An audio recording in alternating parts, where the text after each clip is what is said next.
Thomas Ruyant est notre invité ce matin. Bonjour. Bonjour.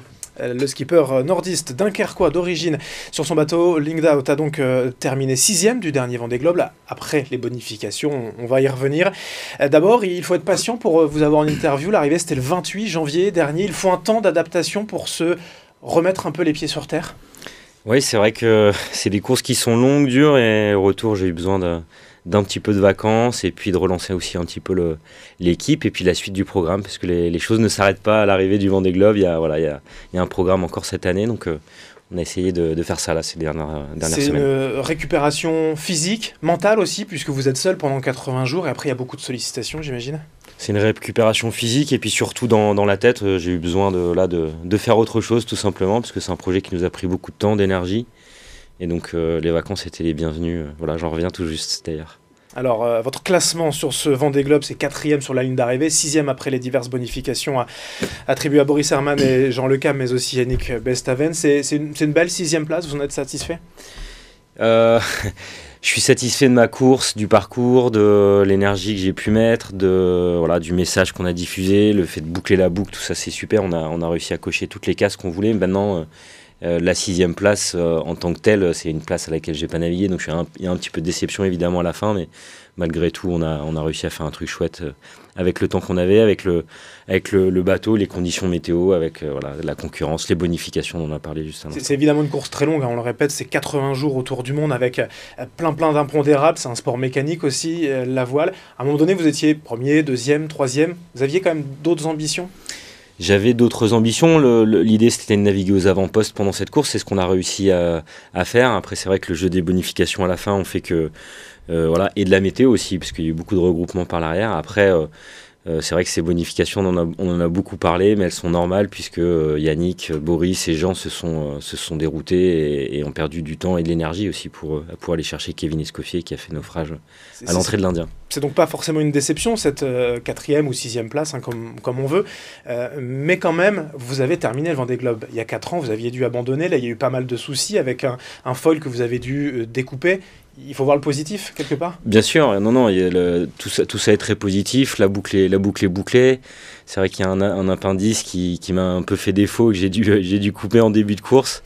Et donc, les performances du bateau étaient amoindries. Malgré tout, on a réussi à rester aux avant-postes, puis à naviguer avec la tête de flotte. Donc, non, c'est super. Je suis ravi de la façon dont ça s'est passé. Puis ça laisse une petite marge de progression pour la suite et pour le prochain Vendée Globe, peut-être. Alors ça, on va en reparler, bien sûr, du prochain. Mais celui-ci, il y a quoi comme souvenir qui vous reste ? Il doit y en avoir beaucoup, ça doit se mélanger. Il y en a un ou deux plus forts que les autres ? Il y a beaucoup de souvenirs, il y a eu beaucoup de faits de course. C'est aussi beaucoup d'émotions, finalement. C'est vrai que ces épisodes d'avarie, elles m'ont un peu... c'était semé d'embûches. Et donc, mais il y a des petits moments d'intensité forte, comme le passage du Cap Horn, par exemple, et le passage dans le détroit de Lemaire juste après le Cap, qui était assez magique.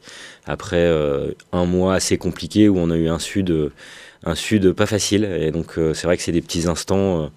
qui sont forts et qui sont d'autant plus forts qu'il y a eu de la dureté pendant toute cette course. Le paradoxe du Vendée Globe, c'est d'être seul, mais en fait de ne jamais s'ennuyer. C'est vrai qu'on ne s'ennuie pas. Après, on est seul pendant cette course. Il faut savoir qu'il y a toute une équipe aussi derrière qui travaille, en amont surtout. Mais non, on ne s'ennuie pas. Il y a beaucoup de météo, de stratégie à faire, beaucoup de manœuvres, du réglage. Et puis on essaye d'être dessus, comme on dit, pour faire avancer le bateau au plus vite. C'est quoi la suite pour vous immédiatement dans les prochains mois ? Il y a d'autres courses prévues ? Ouais, il y a d'autres courses. Il y a notamment la Transat Jacques Vabre en fin d'année, mais là, dans quelques mois, un Tour d'Europe, c'est une nouvelle course.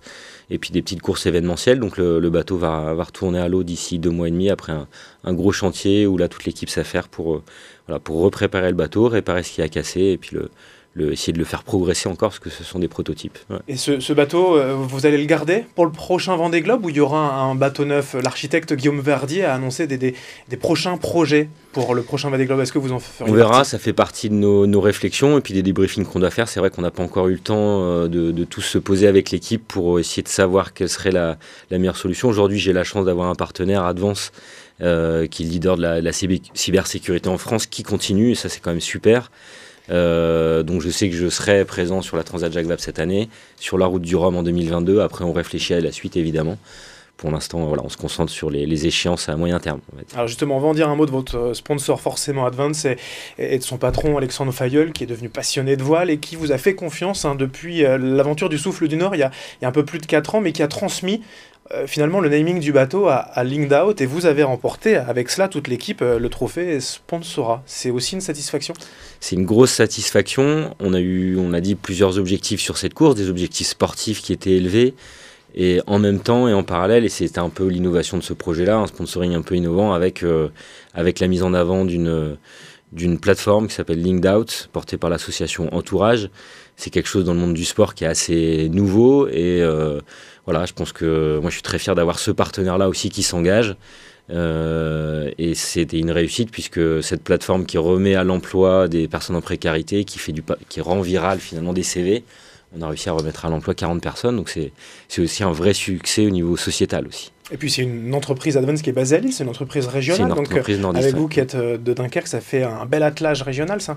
Ouais, c'est vrai que ça fait longtemps finalement que mes projets sont portés par des partenaires du coin, de la région, et là ça continue avec Advance, donc qui est installé un peu partout en France, mais c'est vrai que le siège social est à Lille et ils ont démarré à Lille, donc c'est une vraie fierté aussi de pouvoir apporter tout ça là, à cette région, et avoir Advance comme partenaire aujourd'hui. Ouais.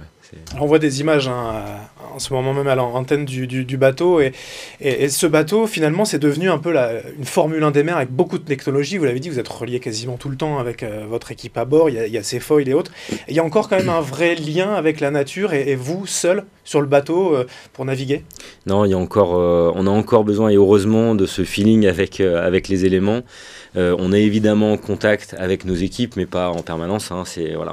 Quand on en a besoin techniquement pour avoir des conseils sur une casse, par exemple, on peut faire appel à nos équipes. Mais c'est vrai que c'est des bateaux qui sont de plus en plus connectés, de plus en plus instrumentés aussi, de plus en plus techniques.